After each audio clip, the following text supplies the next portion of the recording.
بسم الله الرحمن الرحيم الرحمن علم القرآن خلق الإنسان علمه البيان الشمس والقمر بحسبان والنجم والشجر يسجدان والسماء رفعها ووضع الميزان ألا تطغوا في الميزان وأقيموا الوزن بالقسط ولا تخسروا الميزان والأرض وضعها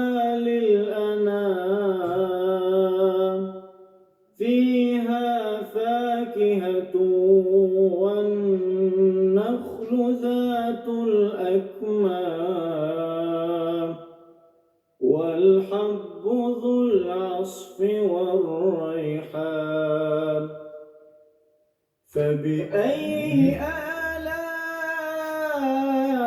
آلاء ربكما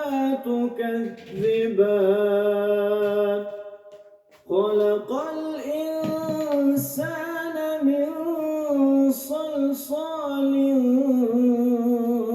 كالفخار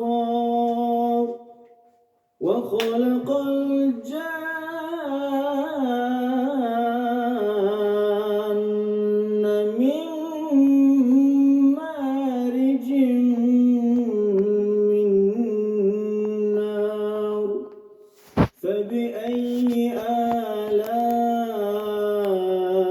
آلاء ربكما تكذبان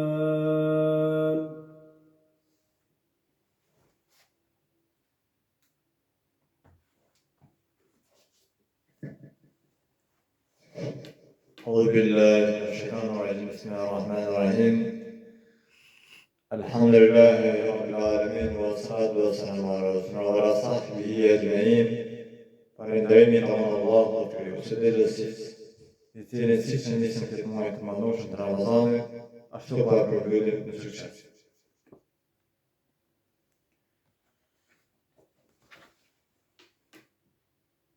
Tema e sotme është nesër është Bajram.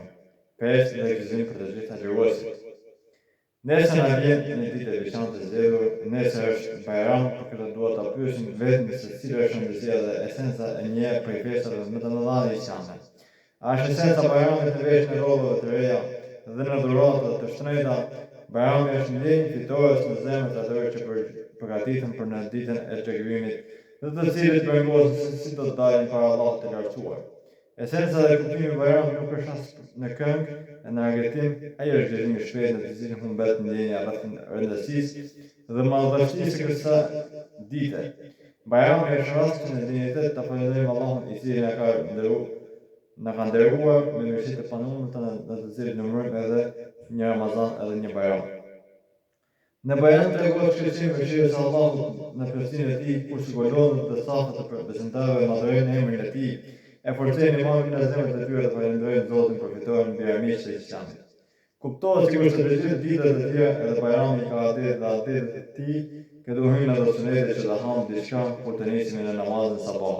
Në Bajram është shumë mirë të ndahet sadakaja, do të ndihmon ata që janë të varfër, me qëllim që të ndjejnë gëzimin e fitores së besimit. Mbi mos besimin dhe jetësin në emër të Allahut, mbi leta të argjimit dhe devijimet, kur do të shikojnë fotografinë e imunitetit të muslimanëve gjatë Bajramit, në zemrat tona arritën shpresat se muslimanët edhe pas Bajramit do të jetojnë të bashkuar duke kuptuar njëri tjetrin.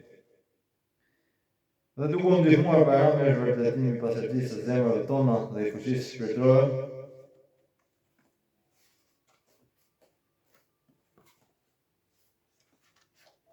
Pas muajve të namazit të natës, Kurani dhe ruajtje të mendimeve, të fjalëve dhe veprave, prej të gjithëve gjërave që janë e keqja dhe harami rroba të mira.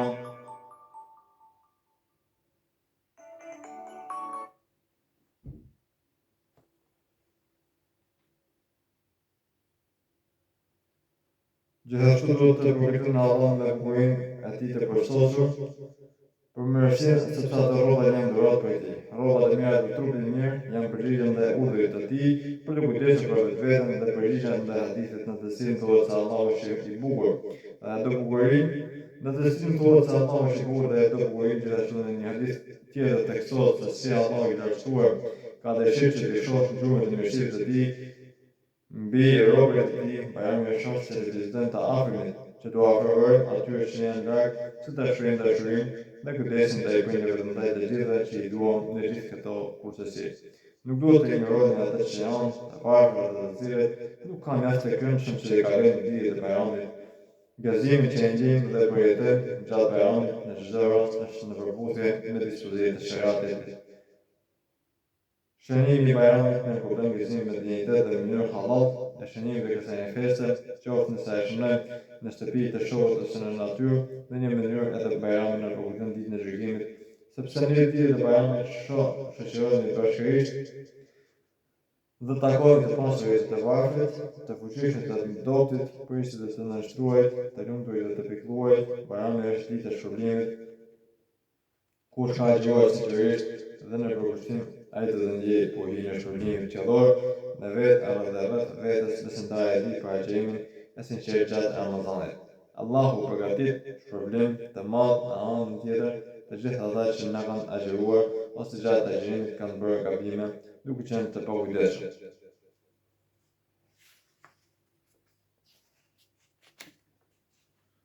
Ata në të vërtetë do të jenë të pikëlluar se ky është kërkimi i madh që nuk kompensohet. Kur të kthehen për namaz të Bajramit do të jenë dy grupe të besimtarëve. Grupi i parë do të përbëhet prej atyre që janë shpërblyer dhe që janë falendërues Allahu i lartësuar, do të thotë atyre: "Esni të lumtur, juve ju është falur, ju keni bërë që të arrini kënaqësinë time dhe unë jam i kënaqur me ju." Grupin e dytë e përbën humbësit, ato do të kthehen të pikëlluar dhe fatkeq. Një musliman i devotshëm kishte kaluar për shkak të një grupi të njerëzve të cilët argëtoheshin gjatë Bajramit. Ai shikoi dhe u tha: "Nëse keni bërë mirë dhe keni arritur shpërblimin gjatë Ramazanit, kjo nuk është mënyrë që të falënderoni Allahun për këtë, ndërsa nëse gjatë Ramazanit keni bërë gjëra të këqija dhe nuk e keni arritur mëshirën e Tij, se kështu nuk mund të sillni ata që kanë mëkatuar ndaj Allahut të gjithëmëshirshëm." Omer bin Abdulaziz kishte parë disa njerëz se si më të shpejt largoheshin prej Arafatit, mbi kuajt e vet gjatë kohës së perëndimit të diellit, dhe u tha atyre: "Nuk është fituese që është më i shpejtë në Kajë ose në Deve, fituesi është vetëm ai me katët të cilët janë falur besimtarit i dashur.